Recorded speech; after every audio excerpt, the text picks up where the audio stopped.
ગોંડલ માર્કેટયાર્ડમાં ચાઇનીઝ લસણની આવક થવાનો જે મામલો સામે આવ્યો હતો, આવતીકાલે રાજકોટ સહિત તમામ માર્કેટયાર્ડમાં લસણનો વેપાર બંધ રહેશે।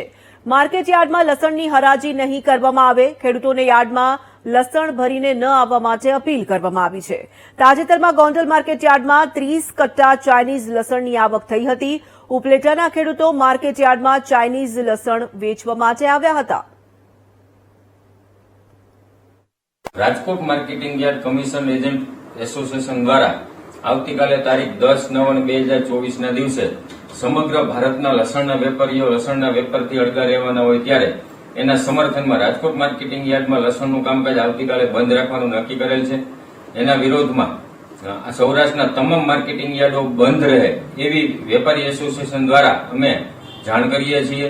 કારણ કે અત્યારે ચીનથી જે લસણ આવી રહ્યું છે, જે વાયા અફઘાનિસ્તાન થઈ અને ભારતમાં ઘુસાડવામાં આવી રહ્યું છે, આ લસણ આમ એકંદરે ખાવાલાયક ન હોય, વાયરસવાળું લસણ હોય અને સસ્તા ભાવે લસણ ત્યાંથી લઈ અને ભારતમાં મોંઘા ભાવે અને નાનામાં નાના માણસો સુધી પહોંચાડવાનું જે ષડયંત્ર કરવામાં આવ્યું છે, એના વિરોધમાં આખા દેશના માર્કેટિંગ યાર્ડોમાં લસણનું કામકાજ બંધ રાખવાનું છે। ત્યારે રાજકોટ માર્કેટિંગ યાર્ડ એસોસિએશન દ્વારા એને સમગ્ર સંપૂર્ણ ટેકો આપીએ છીએ અને આવતીકાલે રાજકોટ માર્કેટિંગ યાર્ડમાં લસણનું કામકાજ સંપૂર્ણપણે બંધ રહેશે, જેની તમામ ખેડૂતોએ અને